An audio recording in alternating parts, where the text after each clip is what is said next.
आज हमारा विषय है जिन खोजा तिन पाइया। बहुत ही सुंदर विषय भाई और बहनों।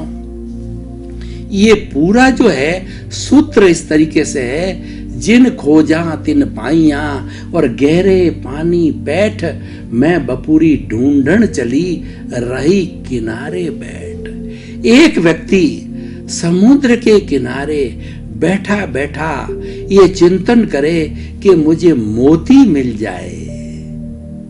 तो वो विषय आज ये है कि मोती पाने के लिए समुद्र के किनारे नहीं बैठना है। समुद्र के अंदर आपको वाटरप्रूफ ड्रेस पहन करके और आपको पनडुब्बी की सहायता लेकर के आपको गहरे जाना पड़ेगा। गहरा गहरा उस शीप तक पहुंचना पड़ेगा जिसके अंदर मोती है। उस शीप में से जो है मोती निकाल करके, हीरा निकाल करके फिर बाहर आएंगे तो आपको लक्ष्य की प्राप्ति हो जाएगी। बाहर बैठे रहने से आपको लक्ष्य की प्राप्ति नहीं होगी। आपको अभ्यास करना पड़ेगा। ऐसा कहा गया है कि करत करत अभ्यास के और जड़मती होत सुजान, रसरी आवत जान के और सल पर पड़त निशान। पुराने जमाने के अंदर चड़स हुआ करते थे। उन चड़सों को जो है वो बैल चलाया करते थे।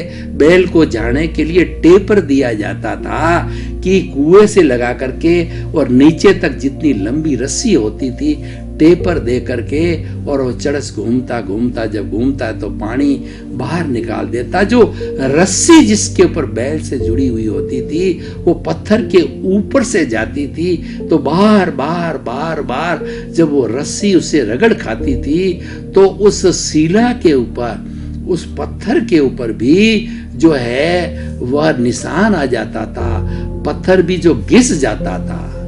तो यहाँ पे सूत्रकार ये कहते हैं अभ्यास करते रहो।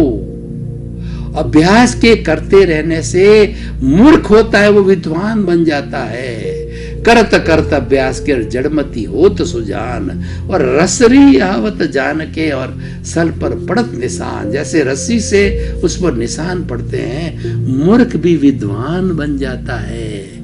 एक जो है वो रोडपति जो है लखपति बन जाता है, भिखारी बन जाता है, और एक जो है सामान्य व्यक्ति बहुत बड़ा कुबेरपति बन सकता है। कहने का अर्थ है कि पुरुषार्थी बनो।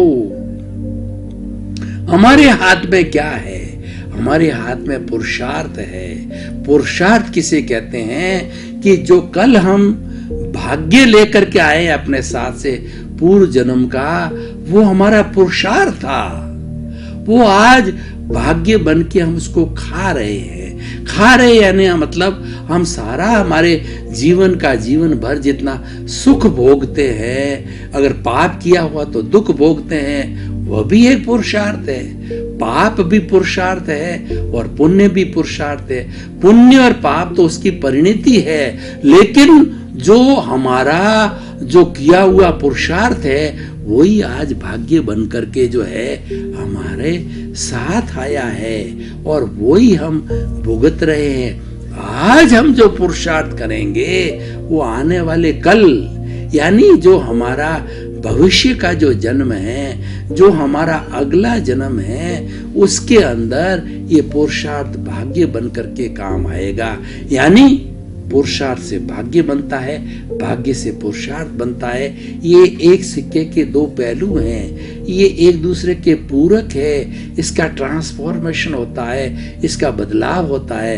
भाग्य पुरुषार्थ में बदलता है, पुरुषार्थ भाग्य में बदलता है। तो भाई और बहनों, मुख्य चीज क्या हुई? मुख्य चीज हुई पुरुषार्थ। इस पुरुषार्थ को दो भागों में बांटा जाता है। एक तो पुरुषार्थ होता है लौकिक पुरुषार्थ, एक होता है पारलौकिक पुरुषार्थ, जिसको हम जागृति भी कहते हैं। लौकिक पुरुषार्थ के अंदर क्या होता है कि हमारा भाग्योदय होगा, उसके अनुरूप ही होगा, लेकिन भाग्योदय के साथ साथ में हमको हाथ पैर हिलाने पड़ेंगे, हमको उद्यम करना पड़ेगा।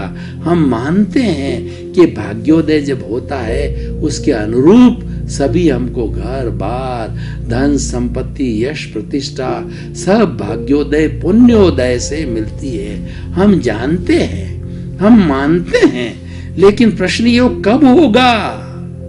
क्या हम हाथ पे हाथ धरे बैठे रहे? वो 10 वर्ष की उम्र में होगा या 20 की उम्र में होगा, 40 में होगा या 50, हमको पता नहीं है। इसीलिए हम पुरुषार्थ करते रहे,